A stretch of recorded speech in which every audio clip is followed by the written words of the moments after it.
Welcome on into the Utah Blockcast. I'm Steve Bartle, Utah Insider for KSL Sports. Joined tonight by the fellas, Josh Bennett, Tyson Moll, Beck. Fellas, tough one. Utah falls 24-21 to BYU in the rivalry game, dropping their third straight. This one in Provo in front of a raucous crowd. And we gotta dive through it, and we gotta dive through it at all depths. What happened in the game, what it means for Utah in the Big 12 picture, and then also to kind of hit on some bigger picture conversations as well. So, fellas, let's just start. Sunday night, 24 hours after the game. How we feeling? I just hope Benson Boone didn't see a lot of that.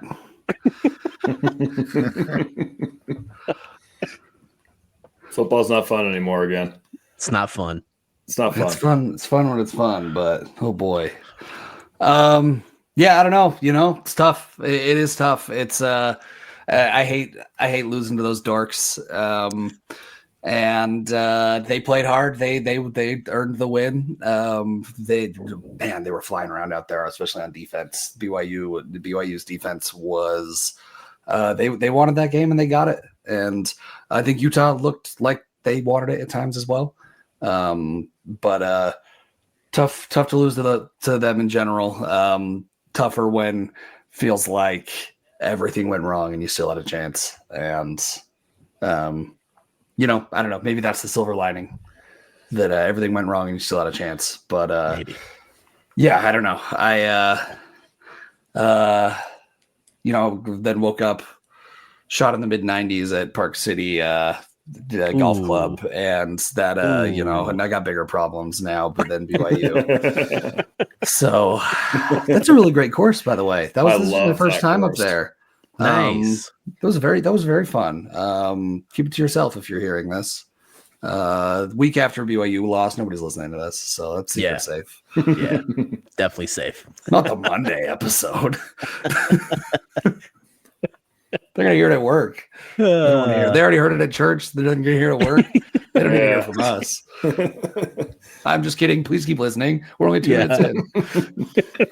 Oh man. I had another one of those like last week when if you would have told me Utah was only going to complete 8 passes, like I would have told you we lost against ASU. So, then you look at last night, 470 yards of offense, outpassed them, outran them, better on third down. If you'd have shown me those stats before the game, I would have told you Utah won by two plus scores.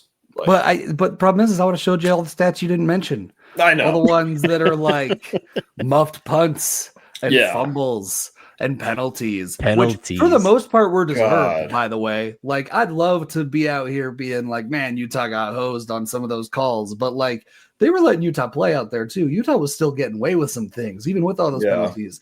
I think Utah was mostly tripping on themselves when it comes to those penalties. Most of them were earned, and they came in big moments. That Benny interception that's wiped away. I know we'll get to a bunch of this, but while we're just dumping, like, my God, like those are the things, right? Like these big game-changing plays. Again, the muffed punt, like those are the things that it's like, it doesn't matter how well you're playing if that's the type of execution you're going to have in the plays when it matters most, and just these boneheaded plays.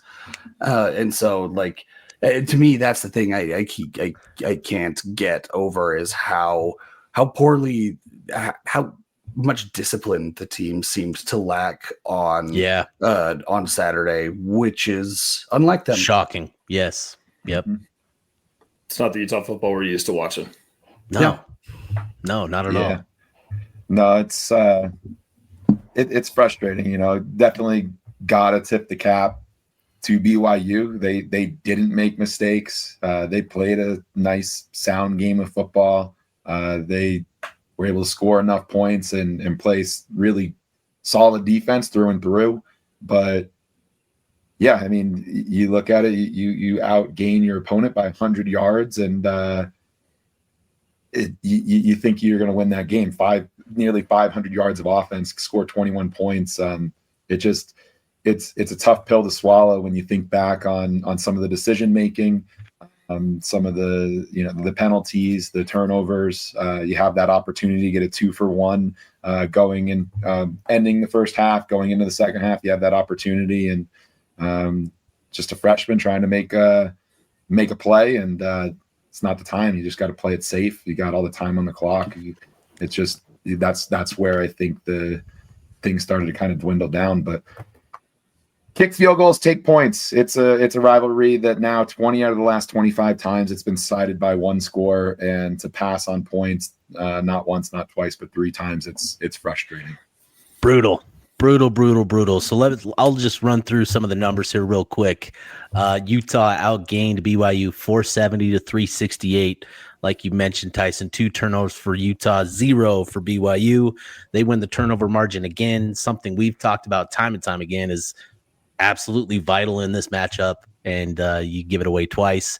What's interesting, even diving further into some of these numbers, Utah with 14 explosives in terms of big plays, BYU 13 explosives. They even had one more big passing play than BYU did in this game. Just adding to your point earlier, Tyson, that if you had told me all of the stats that came from this game, I think one thing that would probably be a real key indicator as to what would have went wrong is actually Utah's red zone opportunities. They got to the red zone 4 times and only scored twice. BYU, on the other hand, went 4 for 4, and that's significant. Not all of them were touchdowns, obviously, but they put points on the board every time they were in scoring position, and Utah did not. So that's a brief rundown of some of the numbers. Utah averaged 6 yards per rush, which again is something that we talked about as a key to Utah's success, is running the ball and running effectively and moving the chains, staying ahead of the chains. Utah limited BYU's rushing attack to 4.8 yards per carry. Golly, just some of these numbers are wild. So, Devin Dampier obviously dinged up in the second half.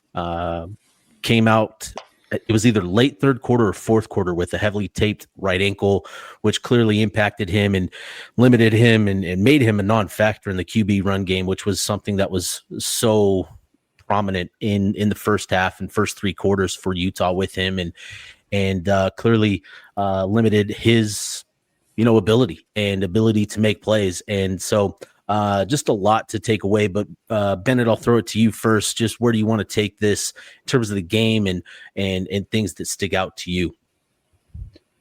Yeah, I think this one's worn on the coaching. The 2 big things we've already started to touch on it is the going for it on 4th down. You had three opportunities to take a field goal. 4th and 1, early game, no points on the board. Sure. 4th and 1, you got to think, okay, can get a first down here. Jet sweep. I probably would have liked to, go pound for pound, jamming up the middle, let Nakari power his way through, let the big bodies up front do their thing, get the first down, and then potentially score a touchdown. The second one, 4th and 7. In the presser, Witt says, just following the analytics. Well, the analytics told you to kick the field goal in the first place, and then a timeout was called, and then you pull the field goal unit off, and then you send out your offense because you watch your kicker sail one wide right or wide left, whichever way. It went wide. Well, guess what? Kicker just went wide right. Send him back out there. He knows, okay, I kicked that wrong. Like, he's more likely going to correct it. But, you can't blame analytics in that situation when you originally lined up the field goal unit. No, the analytics changed. No, changed. Coming up, he was iced. Clearly, he was iced. They crunched the numbers in that 2 minutes of timeout. Yeah. Witt went back and said, "You sure you sure you read that right?"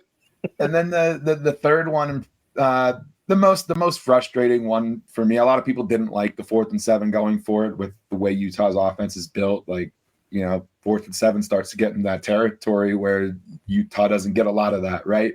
But the one that was most frustrating, you're in the second half, you're down by 3 points, you have an opportunity to tie the game, and instead of tying the game, you go for it. And that was the one that was most frustrating to me. And then the second piece in the coaching decisions that frustrated me was when Dampier got hobbled and he was no longer able to be a runner. You bring Bird Ficklin in, first play of the fourth quarter. You bring in Bird Ficklin to run the ball. He runs for an absolutely tough 16 yards, like dragging dudes with him, breaking tackles to get 16 yards, and provides a spark. And the next play, Bray takes the house call along the sideline.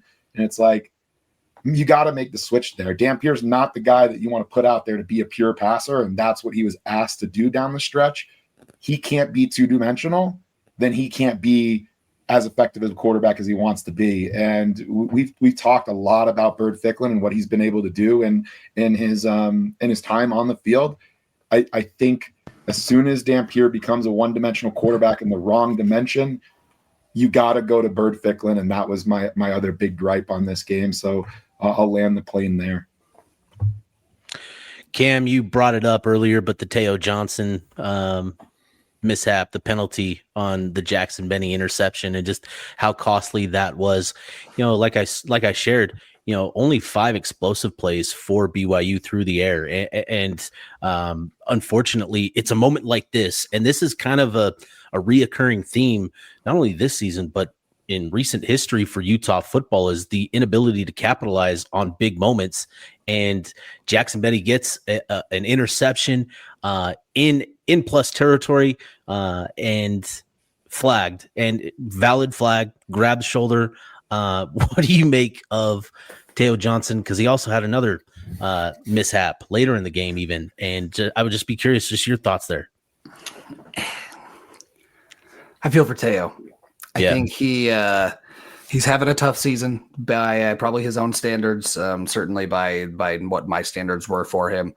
I think what we saw with him, generally what we're seeing with him, is kind of a larger trend on this defense, which I think is a defense that is spread really thin, with guys who are maybe a little out of position or maybe trying to do a little bit too much of what they're not comfortable with. I think what was most frustrating about that penalty, and many that we're seeing like it, are that they're unnecessary.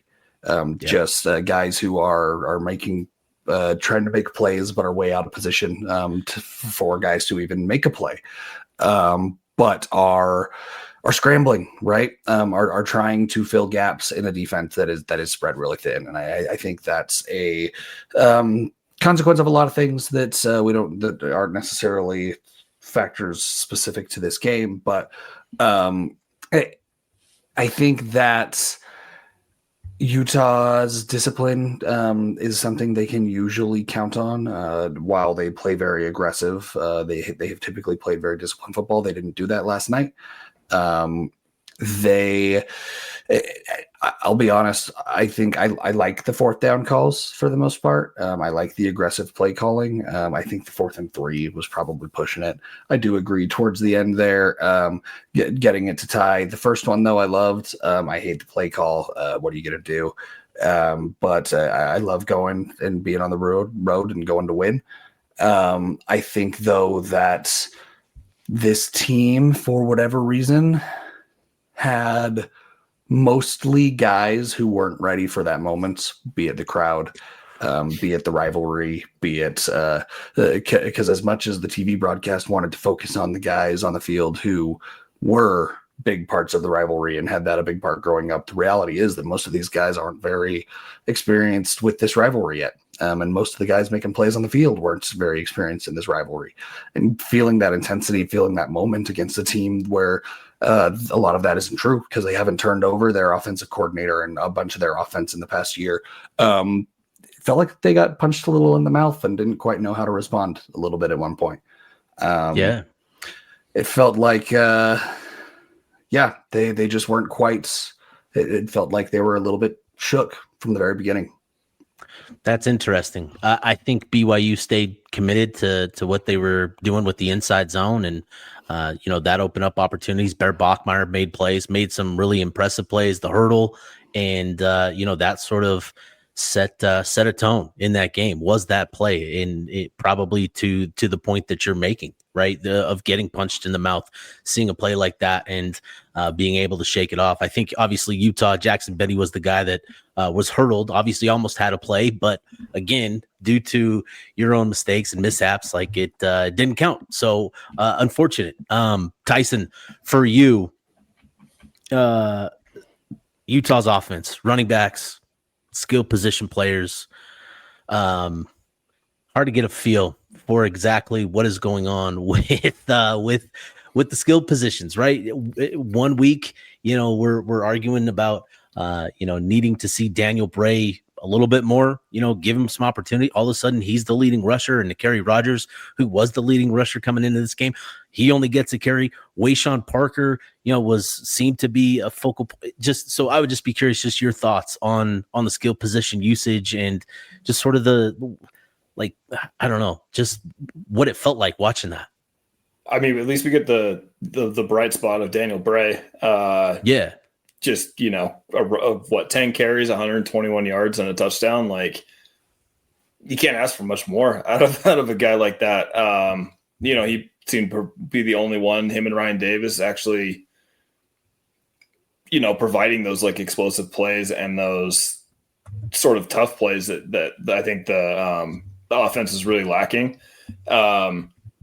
It really sucks to see a guy like Tobias Merriweather, who has every single tool that you would want as in a wide receiver one, just be non-existent in a game like this, except for the one fluke play that Bentley fumbled the ball right into his hands.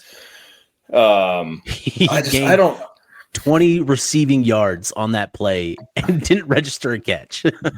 Just funny to me. It just kind of his ESPN line is so weird. It's like one reception for 25 yards with a long of 20. It's like, wait, what? If you didn't watch that game, his stat line makes no sense. Some accounting major said for the ESPN somewhere is trying to make sense of it.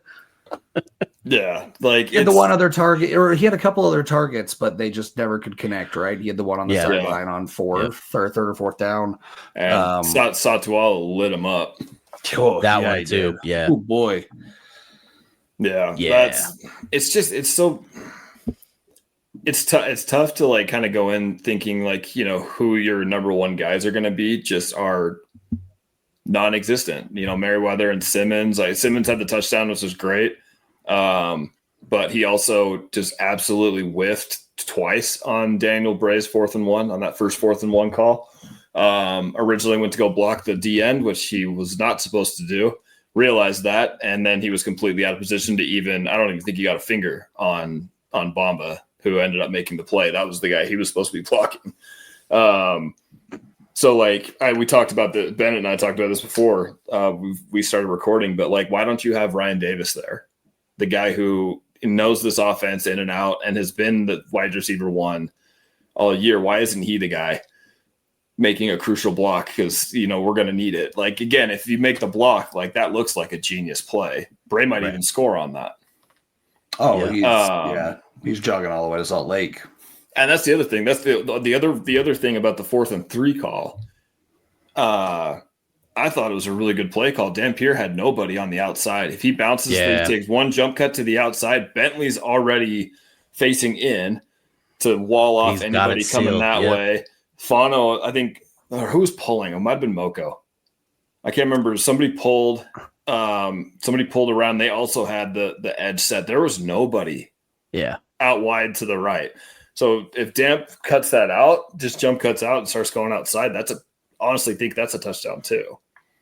So at the very least, first down, I think that makes the 4th down calls I guess hurt more. All the more frustrating is exactly that, it's not just a bad call, but the play was there still to be made, right? It's just it comes down to execution, and there could have been some adjustments, personnel, having guys in certain spots and that, or making a better read, but still the plays were there to be had. Lots got to go right in football for things to go well, right? Like that's the whole thing is the 11 guys and everything involved in football. And it's just like none of that is including, doing what the coaches actually tell you to do and executing well. And Frank, and again, like even aside from not executing plays well, but the discipline we mentioned, all the penalties, it's like it's hard to say coaches didn't put Utah in good spots last night. For the most part, there were some puzzling things that the offense did, but what's new?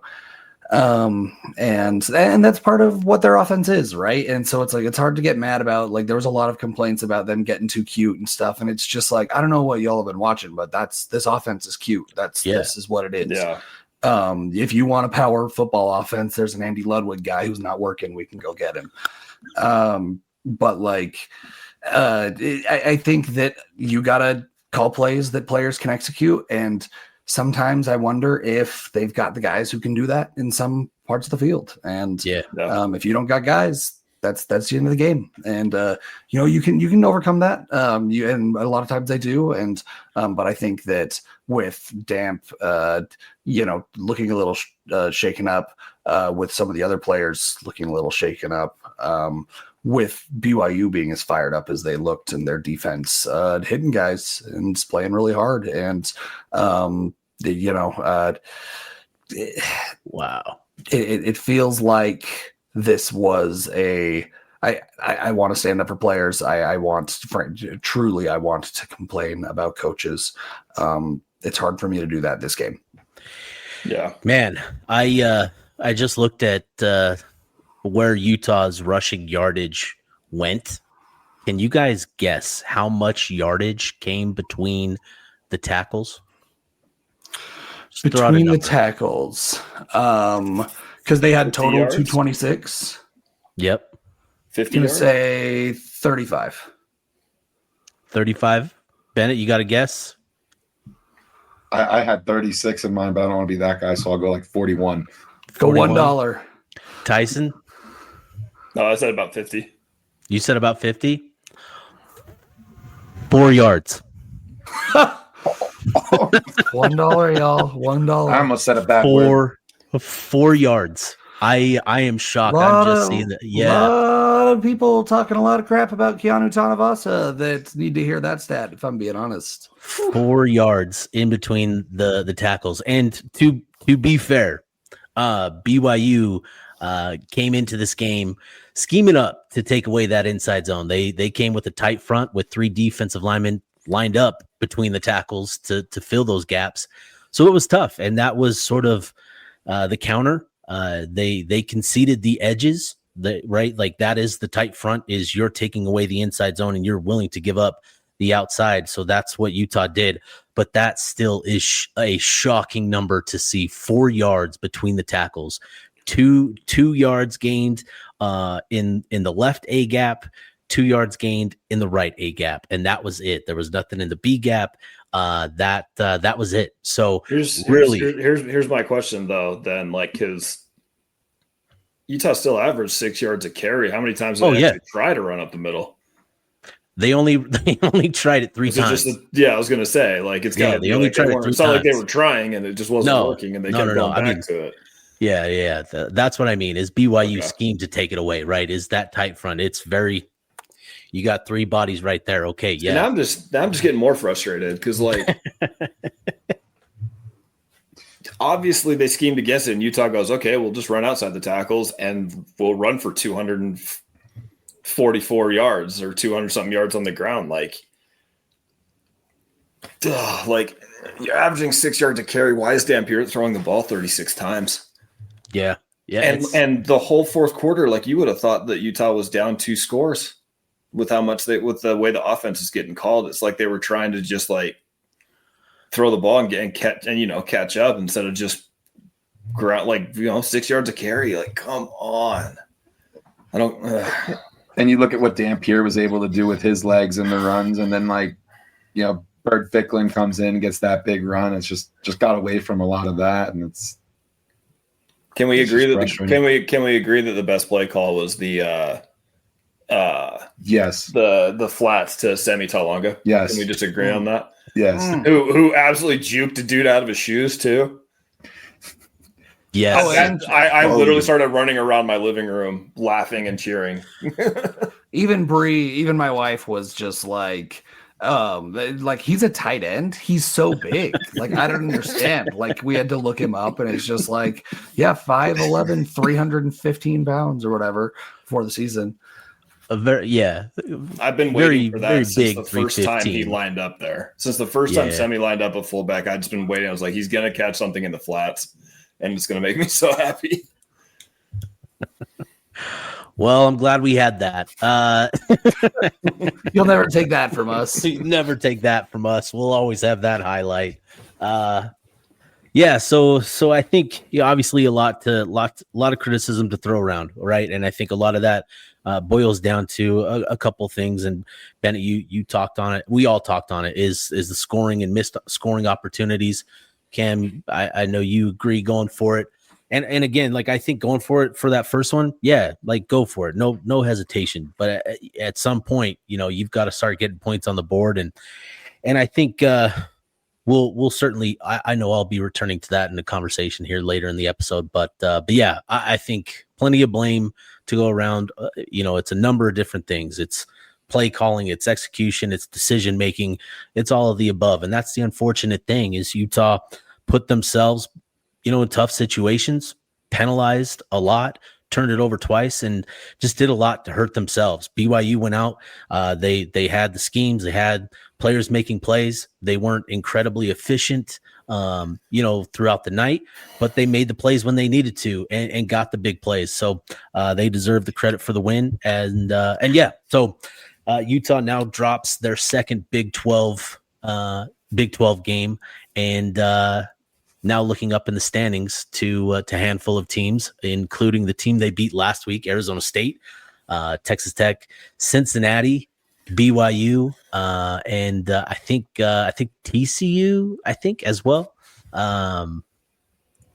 Iowa State. So here's the standings: BYU, Cincinnati, Houston at 3-1, Texas Tech, Arizona State, Iowa State, TCU, Utah, Baylor, Kansas State, Arizona, UCF, Colorado, West Virginia, Oklahoma State. That's the Big 12 standings there. So coming off of this loss, Colorado coming in this weekend, they're coming off of a bye. Cincinnati the next week, coming to Salt Lake City as well. Fellas, I'd be curious just your thoughts on Utah coming off of this loss and what it means for the program, for the team, the rest of the season. How does it change sort of how you view the rest of the way? I mean, I kind of, after Texas Tech, I saw Utah needs to win out. So, I mean, that really hasn't changed for me. Now you definitely have to win out. Yeah. I mean, definitely got to win out if you want to have any chance at the Big 12 championship. Crazy stuff still happens. I mean, who saw Texas Tech losing to Arizona State, frankly, right? But it's going to be hard now. And frankly, if I'm being honest, with as many undefeated teams are left, feels like maybe out of reach. Still a lot of good fun football to be played, though, and a lot of fun to be had. And so, hopefully this is an opportunity for them to loosen up and not, I don't know, do whatever pressure, whatever has them playing so tight and, not executing correctly. Yeah, I'm very much of the mindset, to control your destiny. You got to win out after the Texas Tech game. Crazy things could happen. There were 4 teams that finished with 2 conference losses last year, so 2 of those got left out and played in the People's Championship. Utah does get a shot at Cincinnati, so that's nice. Cincinnati doesn't have a crazy schedule down the stretch, but definitely some teams that could beat them. But you look at their schedule. Utah beats Cincinnati. There's the 1 L. They also play BYU, potentially another L, so that could kind of help that out. Texas Tech, see what'll happen, but you feel like you're still chasing Texas Tech because you're still 2 games back from them and 3 games back from BYU. So need things to get a little weird. So I think more than anything, the team should just be focused on playing for pride, and things of that nature. And it's really important to not let things spiral. Don't let BYU beat you twice.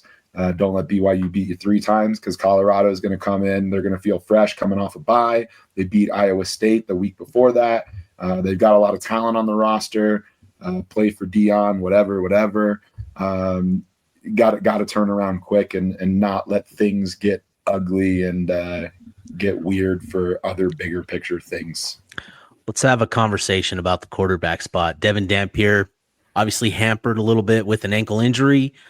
Bird Ficklin, we've seen him in fourth quarters. Do you want to see Bird get an opportunity this weekend to lead the team against Colorado? If Devin Dampier is not 100%, yes. Oh God. Are you asking if I want to see Bird Ficklin play? Yes, I am. Yes. Yeah, that'd be fine. That'd be cool.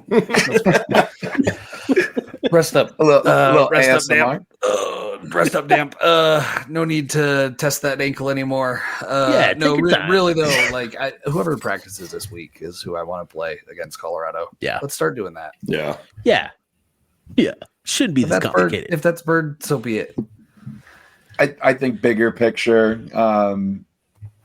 With yourself a little back in the conference standings and maybe resetting sights on what the season means and thinking of future and things like that. Not looking to mail it in per se, but you got to understand what you do have in Bird Ficklin. And if Dampier's not going to be able to be himself running the football, let the guy that can run the football and throw the football and let him get something, and maybe that builds some goodwill. Yeah. I heard Dampier's ankle is trash. Bird Ficklin's gonna have to play.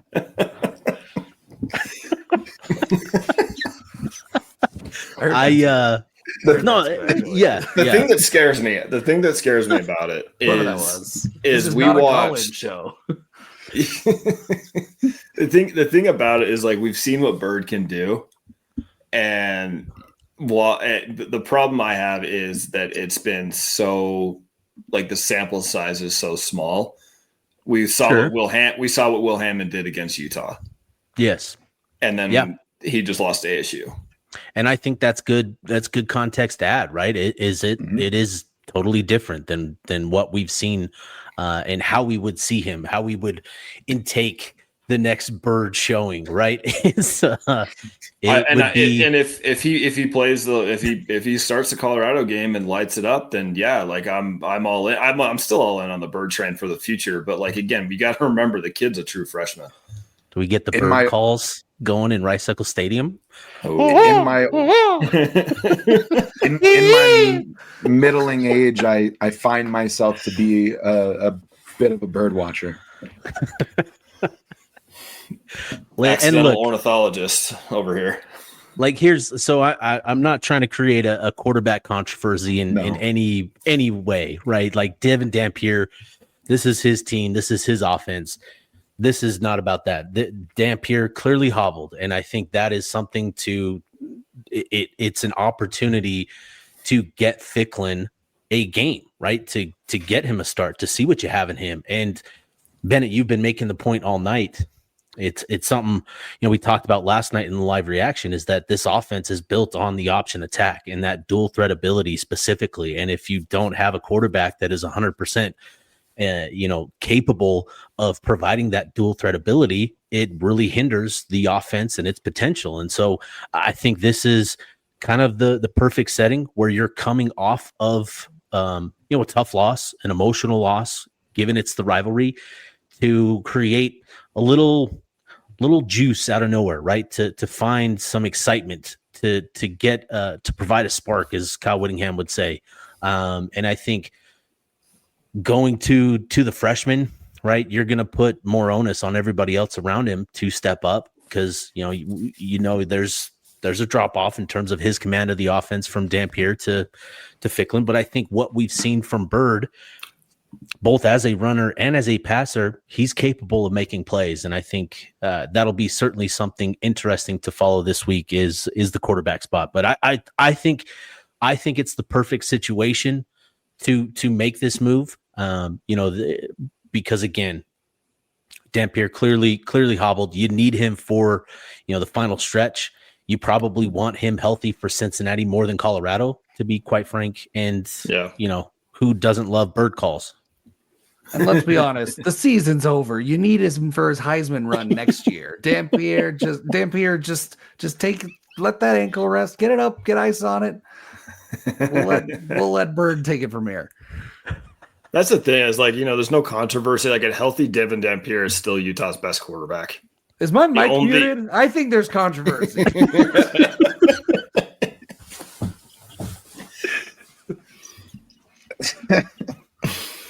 You guys can hear me, right? Guys, can you hear Cam? He's talking, but I don't hear anything.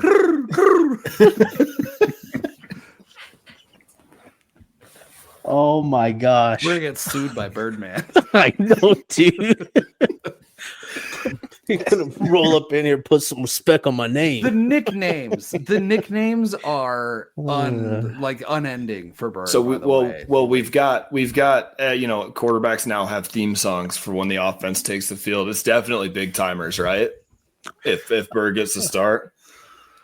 Oh man, there's the Birdman. What happened to that boy? Where he literally bird calls throughout the song. That's my thing. Is I think it's got to open with the bird call. It's like whatever you choose, it's just got to open. And maybe you mix it up. As long as you open with the bird call coming out. Yeah. Get a little taste of the future with Bird Ficklin at the helm maybe this week. So we'll see. But anyways, all right. Let's anything else with context, similar regard, guys you want to see more of the rest of the way. Any thoughts on the Big 12 before we take a bigger, wider view of the program and its current state? I got one. I want to see more of Daniel Bray out of the backfield that isn't Jets. Like, I don't want to see non-Jet sweep Daniel Bray plays. How about that? Fair. Listen, I get that that's what was open. I get it. I get that they were just like, hey, if you want 7 yards a pop on jet sweep, we'll give them to you. That's fine. But we were spamming it for a while. And then it really worked, which I work in email. I'm telling you, that works. And so I think I just want to see a little more creativity with him in general out of the backfield.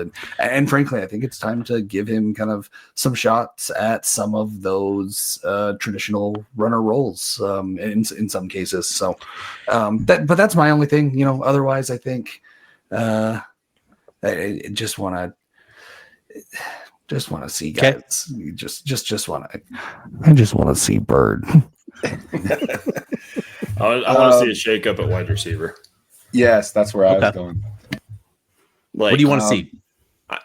You first, Tyson. Somebody that's not named Tobias Merriweather, and to a lesser extent, Larry Simmons.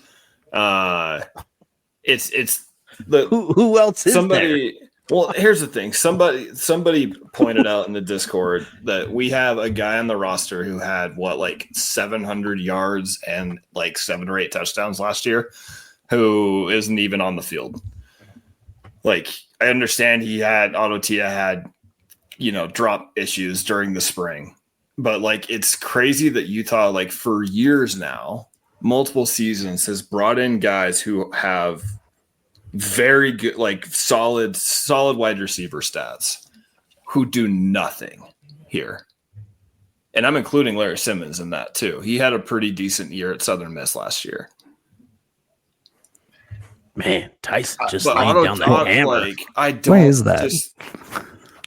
Why is that? We know why that is. I'd love to at least maybe a great value Britton Covey type. You've got Mana, you've got Creed, and at some point you gotta. I guess we're not in the practices to see what happens, but I feel like we don't leverage. Utah doesn't leverage any of that shiftiness. The guys that can take a small catch and turn it into a big gain. Like there's none of that. Like there's none of those simple throws just to build confidence and take a little pressure off the run game. Like it's basically Tobias Merriweather, tall, lanky, JJ Buchanan, big body, Ryan Davis, a lot of muscle, bigger body type, like just like a great value Britton Covey. I'm not asking to replace or, replicate that, but just something that's just going to be a little more shifty, slippery, whatever. Yeah.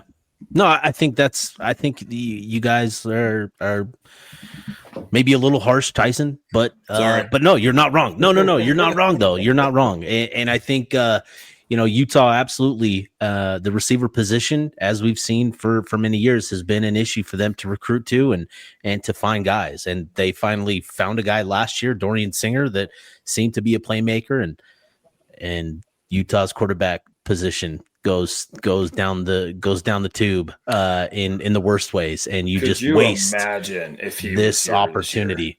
Oh man, he would be ideal in so many ways for Utah in this offense with Devin Dampier complimenting Ryan Davis, complimenting Dallin Bentley. Maybe if you hang on to Zacharias Williams, what does he do to this wide receiver room? Like this has been an issue, more and than he's doing at USC. A lot more than he's doing at USC. And it's unfortunate. This is their bugaboo, is the wide receiver position. And they've got to figure out how to add some significant pieces there to that wide receiver room. So, all right, let's take one last step out in terms of the picture here and take a really wide view and have a conversation about this Utah program, given the fact that this is the third straight loss in the rivalry game to BYU, given the fact that this is yet another big game on a big national stage, and you come up short, and given the fact that Kyle Whittingham and the coaching decisions were an issue, and with where Kyle's at in his career, I'm just curious your thoughts on the program and where it's at in sort of the big picture stuff. The mic is open. Oh boy. Go on, Tyson. I was going to say the one thing as you daddy on the Discord said, Utah is not regressing. They're just not progressing. I feel like they're just stuck in the mud. Stuck in neutral. Okay. Yeah. I am worried that the team is not properly prepared for this NIL era. And I don't know if that's a Kyle thing, if that's a program thing, if that's a what thing. But I'm concerned that if that is the problem with this team and they can't make this culture that they've built on, a family and built on being in their program more than a couple of months before you're, for a quarter of the team. I worry about their inability to adapt as the rest of the league is, as the rest of the conference is. That can all change pretty quickly with little things, especially like money. Winning changes a lot. But particularly when it comes to BYU, once is luck, twice is coincidence, three times a trend. And here we are. Bachmeier's not getting any younger. He's also not going anywhere for a while. You've got, hopefully some great QBs lined up, but, Dam's hopefully back next year. But, not most of your offensive line. Who knows with everybody else with the revolving door? I don't know. It's interesting. I am very curious. I'm trying to look at this in the longer scope. I'm trying to agree with you, Daddy, that it's just a plateau and not a regress. But I'm worried that cliff edge is closer than we think it is. Anyway, that's my general thought on the state of the program is, I guess right now, cautious optimism or curiosity about what the future contains when it comes to are we willing to adapt as this league does. I mean, that's kind of what my thoughts are on that, though, is like I don't think there's a cliff edge. I don't think Utah's going to all of a sudden fall off a cliff. They're just going to get left behind. If that makes more sense. Like, yeah, I mean, that cliff looks like a gentle slope when you're going down it. It's not till you're at the bottom that it looks so steep, right? Like, that's kind of my concern. That right now it doesn't feel like a cliff edge, and 5 years from now we're gonna be like 8-win seasons were cool. Let's find some more of those. Not really. Yeah. I think that just generally, things ebb and flow. It's been not even a down few years. It's been a down couple of years injuries wise. I think that dampened, and Jason Beck provided a good spark. I think you lost to a good BYU team. I hate to say it. Is what it is. You lost to a good Texas Tech team. You lost to a good BYU team. Sometimes the other teams are better. For sure. Yeah, I gently push back on the thought that Utah is not regressing. It certainly feels like there's a little bit of a spiral going on right now, and there's a lot of season to be played. That's why it's so important to bounce back and beat Colorado. If Utah doesn't bounce back and beat Colorado, we are absolutely in a regression, and Utah is absolutely spiraling. And sometimes you got to call a spade, and you got to remember 2018, 2019, 2021, and 2022, Utah was playing for conference championship games. 2020, Utah missed that because COVID year, first 2 games canceled. First game of the season is against USC, playing their 3rd game of the season. You throw that out the window. No disrespect to anybody that did accomplish something that year, but Utah very much never had a chance to get started. The world's never been the same since that season. Yeah, but it's you go from competing for conference championships to 2023 injury year, mulligan. Still got some nice wins, still had some fun, yada, yada, yada. That felt like the mulligan season. And then last year, more injuries, a lot of excuses, whatnot. But the bottom line is at some point, you can't continue to make excuses for what the bar has been set for this program. And that's where if course isn't corrected, Utah could still very much finish 10-2, and maybe they miss Arlington and you still feel good about the season. But if you don't hit that 8-win mark, like it's pretty bad, and you got to start thinking like what needs to change. And cautious optimism, I'll ride with that, but it certainly feels like we're slipping more than we're staying steady. And I think, with this, there's been a lot of comments, obviously with the coaching decisions in last night's game, invited it, and then given his comments after the game, explaining those decisions with Kyle Whittingham, talking about the 4th down decisions to go for it, and just suggesting, well, that's what the analytics did.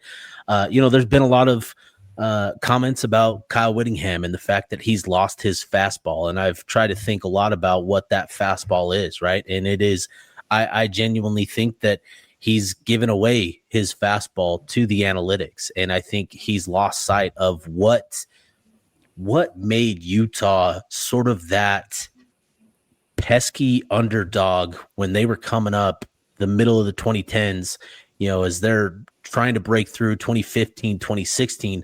Kyle Whittingham was an excellent game manager, not just in terms of clock, but in terms of getting points on the board, not wasting opportunities, field position, and all of that has been tossed aside for analytics. And I just think that's where some of the edge that Utah has lost. I think a lot of that stems from the fact that he's leaned too far into the analytics to just to lean on that in every single decision.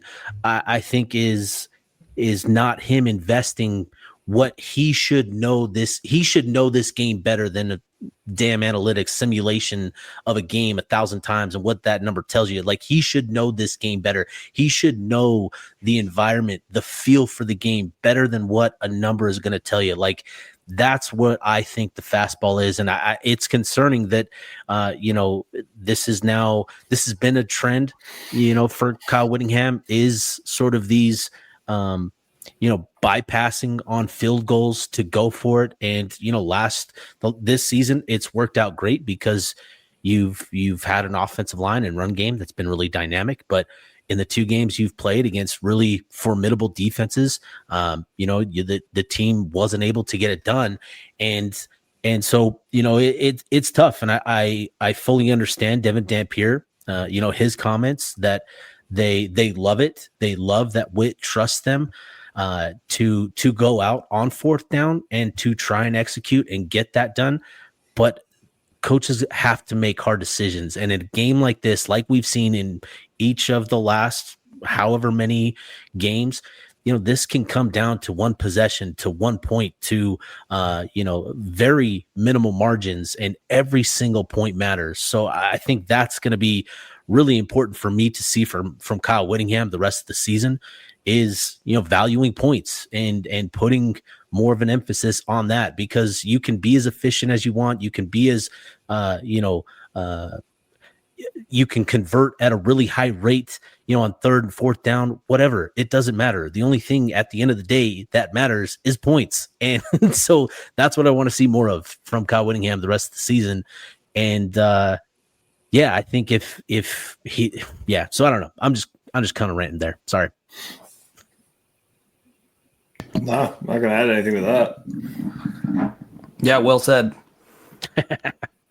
Moneyball. Any other thoughts? Yeah, Moneyball. Like, you just gotta get back to like valuing points, man. Like, that's what wins you games. Golly, it's crazy. Anyways. Yeah. I hear what you're saying, though. I think it makes a lot of sense. I think Utah, that scrappy underdog mentality was, for lack of a better term, necessary, because you were scrappy underdogs, and in a lot of cases you still are. And losing that edge, losing that fight for every scrap that you need to survive mentality, maybe Utah just needs to get back to its roots. Yeah, and like I think you can have that. You can have that sort of mentality with a team that has talent like this team does. And we've kind of alluded to it, talked about it, danced around it maybe, or in comments, Cam, you talked about how this defense is a little bit thin, spread a little bit thin. This isn't a team that is that we saw in 21 or 22 that had stockpiled talent on both sides of the ball, right? This is a team that's spread a little thin.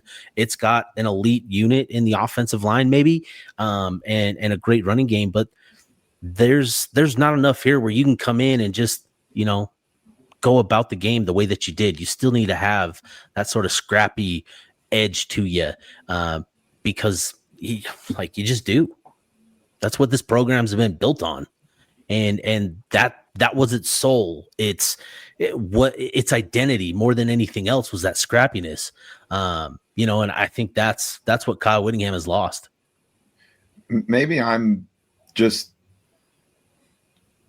like kind of prisoner of the moment with this all, but I think Utah had 24 missed tackles last night, and just the tackling has been an issue this whole season. It's been a frustration point. We've talked about this on multiple episodes, but like that doesn't seem characteristic of a Kyle Whittingham, even Morgan Scalley led defense. Like what's contributing to that? I know Utah's had a lot of injuries and things like that. Like I know fall camps and whatnot have been, you try to course correct and make sure your guys aren't hurting your own guys, but just curious if anybody has thoughts on that, because like the tackling has been inexcusable for several moments in this season.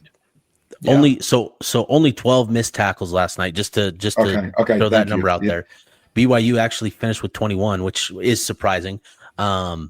But I think it gets back to Cam's point earlier that this defense is spread a little thin. Watching Teo Johnson this season, I think I've come to the realization that he's a cornerback. He's not a safety. He's a cornerback playing safety, and I think he's just out of position. I think there was a lot of hope. He added some good weight. He looked different, in fall camp.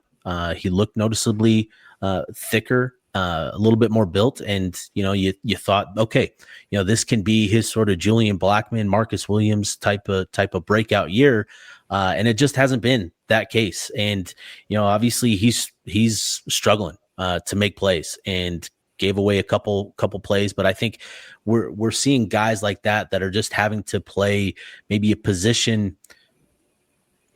I don't want to say out of position, but just a position that they're not physically. Yeah. So I think that plays a role in it. You look at the defensive tackle room, right? You still got some light bodies. Jonah Leia has been tremendous. Dallas Valkalahi has been injured. You're kind of thin there with what you've got there. Linebacker, obviously Lander and Jono have done a solid job. But I think that is part of it. And it gets back to coaching too. Like this all gets back to coaching. There's certainly a fine balance. And we've seen Utah lean too far one way where they were way too physical, going back to the Gainesville trip year the following year where Florida came out to Salt Lake City. They prepared really physically in fall camp. And you see the result throughout the season is the injury list was just a revolving door of names getting added to it. So there's definitely a balance. You look last week watching this team coming off the bye and the rest that they were given, like they look sharp, they look fresh, and it's tough. It's a tough balance, but I think there's a point where coaches have to get on these guys a little bit tougher. I think there's another thing too that I was just thinking about for the last couple of minutes is because we've talked about like Utah's vibe of always being the plucky underdog and playing chips on their shoulders, and it just, I don't know what it is. It just seems a little too business-like lately. Yeah. Yes. Like, it's like, all right, yeah, we're like, do our job, like that kind of thing. I don't know if maybe I'm just like not as clued in as like, I mean, you can watch the post-game pressers from Kyle Whittingham last night, Kalani Sitake, like Kyle trying to, talk about we threw him out gained him, out rushed him, and out converted him, and all that stuff, and like worried about the image more than anything else than acknowledging like, hey, we made mistakes. And so there is that. Like I think there has been a loss of identity and a loss of that perspective. I think that's something too. It could be just, and the other thing we talked about playing tight last night too. I don't know. I feel like maybe the last couple of years, like the coaching staff is just, I don't know, harping on stuff, and the guys just aren't as loose as you would want them to be. I think that can come from a coaching standpoint too. Just not necessarily letting the guys on the team go out there and just do what they do best and have fun. Like there's moments, throughout the season, but it just doesn't feel the same. All right. Well, that'll do it for us. For myself, for Cam, for Bennett, for Tyson. This has been the Utah Podcast. Signing off.